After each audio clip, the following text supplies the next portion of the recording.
नमस्कार। मौसम चलावस चैनल पर आपका स्वागत है। बात करेंगे राजस्थान के मौसम के बारे में। इसमें आपको जानकारी देंगे कि किस प्रकार रहेगा मौसम आने वाले दिनों के दौरान। यहाँ पर मौसमी प्रणाली की बात करें तो एक लो प्रेशर एरिया या कहे एक मजबूत चक्रवाती हवा का क्षेत्र उत्तर प्रदेश, मध्य प्रदेश के मेरुदंडीय क्षेत्रों की ओर, राजस्थान के उत्तर पूर्वी क्षेत्रों के करीब वाले क्षेत्रों की ओर बना हुआ है, यानी पश्चिमी उत्तर प्रदेश के आसपास।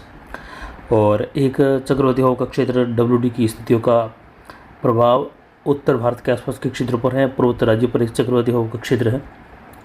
बंगाल की खाड़ी में भी एक लो प्रेशर एरिया बना है। जल्द ही इसके एक निम्न दबाव बनने की संभावना है, यानी लगभग अगले 24 से 48 घंटों के दौरान यह निम्न दबाव बन जाएगा। आज 29 अगस्त का समय है और 30 अगस्त से लगाकर 3 सितंबर के मध्य यहाँ पर निम्न दबाव बनने की जो संभावनाएं थी वह भी मौसम चलावास के द्वारा पहले से ही लगातार बताई जा रही है।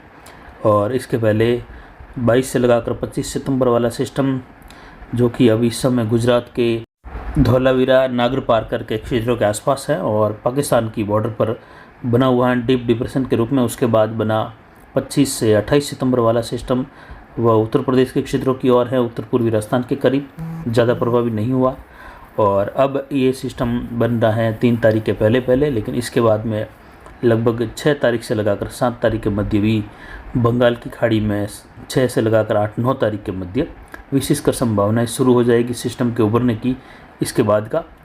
और ट्रप की स्थिति बनी हुई है गुजरात के क्षेत्रों से होते हुए, जो डीप डिप्रेशन बना हुआ है वहाँ से होते हुए बंगाल की खाड़ी तक जा रही है, जहाँ पर एक नया लो प्रेशर एरिया डेवलप हो रहा है।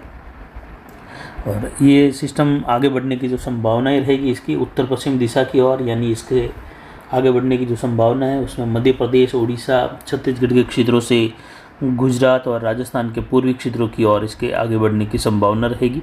लेकिन जैसे ही सिस्टम बनेगा तब तक जो है कई हवाओं का पैटर्न बदलेगा, कई जगहों पर कई अन्य मौसमी प्रणालियाँ या वायु प्रणालियाँ बदलेगी।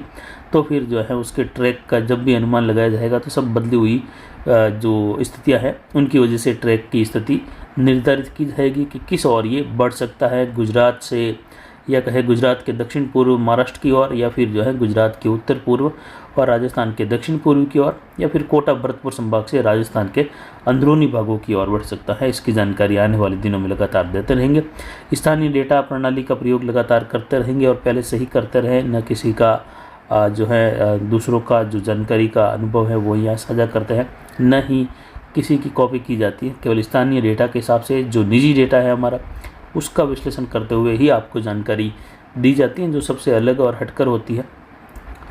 फिलहाल यहाँ पर देखिए बारिश की गतिविधियों में तो राजस्थान के जो सांचौर के क्षेत्र हैं, बाड़मेर के हैं, जैसलमेर के हैं, इन क्षेत्रों में अगले 24 घंटों के दौरान भी हल्की मध्यम कहीं कहीं तेज़ बारिश या मूसलाधार बारिश खंड वर्षा के रूप में होने की संभावना है। दक्षिण पूर्वी हवा का रुख बना रहेगा। जैसलमेर के दक्षिण पश्चिम से लगाकर मियाजदर, जैसलदार के आसपास से लगाकर सीव के क्षेत्र है, हरसाणी, बलेवा से लगाकर गडरा रोड, बाड़मेर, चौहटन, गुड़ा मलानी, आलमसर से लगाकर सीडवा, सैडवा, धोरीमन्ना, गुड़ा मालन से होते हुए सांचौर के पश्चिमी इलाके, चितलवाना, पांचला, इन क्षेत्रों तक, कुछ जालोर, सिरोही के दक्षिणी इलाके, कुछ उदयपुर के दक्षिण पश्चिमी इलाकों में भी खंड वर्षा की गतिविधियाँ, तो कुछ पाली के अरावली रेंज में भी पिछले 24 घंटों के दौरान भी छुटपुट खंड वर्षा की गतिविधियाँ हुई। वैसे ही गतिविधियाँ पाली के क्षेत्रों में आज भी बने रहने की संभावना है, लेकिन ज़्यादातर दिन भर मौसम शुष्क और धूप छाँव वाला रहेगा। पिछले 24 घंटों के दौरान अरावली रेंज, सिलवा समारोह जंक्शन बेल्ट में देखें तो 1 मिलीमीटर से लगाकर कहीं कहीं 7-8 मिलीमीटर तक की बारिश दर्ज की गई। अधिकतम तापमान 33 डिग्री के ऊपर रहा, न्यूनतम तापमान 25 डिग्री और अधिकतम आर्द्रता घटकर 88.91% रही। न्यूनतम आर्द्रता 69% के ऊपर बनी रही। वायु दबाव कुछ बढ़कर 1002 मिलीबार।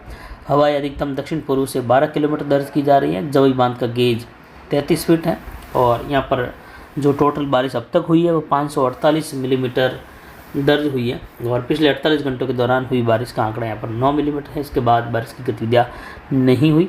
और आने वाले दिनों में अगर राजस्थान के क्षेत्रों की बात करें या विशेषकर 24 घंटों की, तो उत्तर पूर्वी राजस्थान, उत्तरी राजस्थान के क्षेत्रों में आज भी खंड वर्षा की गतिविधियाँ अलग अलग क्षेत्रों में बनी रहेगी, जिसमें डीप डिप्रेशन का प्रभाव भी बना हुआ है और इसके प्रभाव से आउटर बैंड का प्रभाव अभी तक वहाँ पर प्रभावी रूप में पिछले 3 दिनों से बारिश की गतिविधियाँ दे रहा है। और साथ में ही प्रणाली इस समय उत्तर पूर्वी राजस्थान के आसपास प्रभावी हुई है, जो आगे बढ़ा है और उसकी वजह से यहाँ पर धौलपुर, भरतपुर, करौली, सवाई माधोपुर, झुंझुनू, सीकर के इलाके हैं, जयपुर से लगाकर दौसा वगैरह इन क्षेत्रों में खंड वर्षा की गतिविधियाँ रहेगी। हल्की मध्यम कहीं कहीं तेज़ बारिश की गतिविधियाँ देखने को मिलने की संभावना है अगले 24 घंटों के दौरान। और कहीं कहीं गंगानगर, हनुमानगढ़, अनूपगढ़ के चूरू के क्षेत्रों में, बीकानेर के मिले जुले खंड वर्षा रहेगी। कहीं बारिश, कहीं शुष्क, लेकिन कहीं कहीं ये खंड वर्षा वाली स्थितियाँ उत्तरी राजस्थान के क्षेत्र में उत्तर पूर्व में मूसलाधार खंड वर्षा के रूप में होने की संभावना है, जिसमें दर्ज होने वाली बारिश 30 से लगाकर 60 मिलीमीटर तक की अलग अलग क्षेत्रों में दर्ज हो सकती है। तो इस प्रकार की बारिश की संभावना यहाँ पर बनी हुई है अगले 24 घंटों के दौरान। तो वहीं कोटा, बूंदी, बारा, झालावाड़, उदयपुर, डूंगरपुर, बांसवाड़ा, प्रतापगढ़, चित्तौड़गढ़ अधिकतर इलाके यहाँ पर शुष्क रहेंगे। कुछ इलाकों में बूंदाबांदी, बौछार की संभावना है। मध्य राजस्थान में नागौर, कुचामन, डेगाना से लगाकर दूदू के क्षेत्र हैं, ब्यावर, अजमेर, केकड़ी और टोंक, भीलवाड़ा के क्षेत्रों में भी अधिकतर मौसम शुष्क बना रहेगा, धूप छांव वाला रहेगा। कहीं कहीं हल्की मध्यम खंड वर्षा, बौछारें, बूंदाबांदी होने की संभावना है। और जैसलमेर के पूर्वी इलाकों से लगाकर बाड़मेर और बालोतरा के जो पूर्वी क्षेत्र हैं, फड़ौदी, उत्तर पश्चिमी जोधपुर, उत्तरी जालौर के क्षेत्र हैं, वहाँ से होते हुए बालोतरा के आसपास के पूर्वी बाड़मेर के क्षेत्र हैं, दक्षिण पूर्वी मध्य जैसलमेर से लगाकर और उत्तर पश्चिम पाली के, ये लगभग मौसम शुष्क रहेगा। कहीं कहीं बूंदाबांदी, बौछार या हल्की मध्यम बौछारें होने की संभावना रहेगी। ज़्यादातर मौसम शुष्क बना रहेगा इन क्षेत्रों में। बारिश की गतिविधि आने वाले दिनों में देखें तो फिर से नए सिस्टम के प्रभाव से कोटा, उदयपुर संभाग और अजमेर संभाग की ओर बढ़ती हुई देखने को मिलने की संभावना है। फिलहाल ये सिस्टम जैसे ही बंगाल की खाड़ी की ओर नया सिस्टम बनकर आगे बढ़ेगा, जैसे ही गुजरात पर बना हुआ सिस्टम धीरे धीरे अरब सागर के क्षेत्रों की ओर बढ़ेगा, और जैसे ही अरब सागर के क्षेत्रों में बढ़ेगा तो ये तूफान बन जाएगा। लगभग जो है संभावनाएं अब अच्छी खासी हैं, और यही सारे हिंट्स मिल रहे हैं कि इसका साइक्लोनिक स्टॉर्म बनना लगभग तय है। और ये अपने आप में एक ऐतिहासिक घटना रहेगी जब अगस्त महीने में कोई भी साइक्लोनिक स्टॉर्म बनेगा अरब सागर में। और ये हो सकता है कि ऐतिहासिक घटना पिछले कई सैकड़ों सालों तक न हुई हो, और इस बार देखने को मिल जाए कि अगस्त महीने के दौरान साइक्लोनिक स्टॉर्म बन सकता है, जब समुद्री स्थितियाँ इस प्रकार अनुकूल हो उन क्षेत्रों की, जब सिस्टम आगे बढ़कर वहाँ जाकर पुनः प्रभावी हो सकता है। और ये साइक्लोनिक स्टॉर्म बनने के बाद जो है इसका प्रभाव बढ़ जाएगा, और ये गुजरात के तटीय किनारों में भारी से अति भारी, अत्यंत भारी वर्षा देगा, जिसमें नारायण सरोवर से लगाकर कंडला, जामनगर के क्षेत्र हैं और सौराष्ट्र के क्षेत्र हैं, यहाँ से होते हुए, और साइक्लोनिक स्टॉर्म बनने के बाद, तूफान बनने के बाद ये पश्चिम दिशा का रुख करते हुए ओमान के क्षेत्रों की ओर बढ़ जाएगा, जिस पर जानकारी लगातार आपको देते रहेंगे। फिलहाल अभी की जानकारी के लिए इतना ही। आगे की जानकारी के लिए बने रहे हमारे चैनल पर। नमस्कार।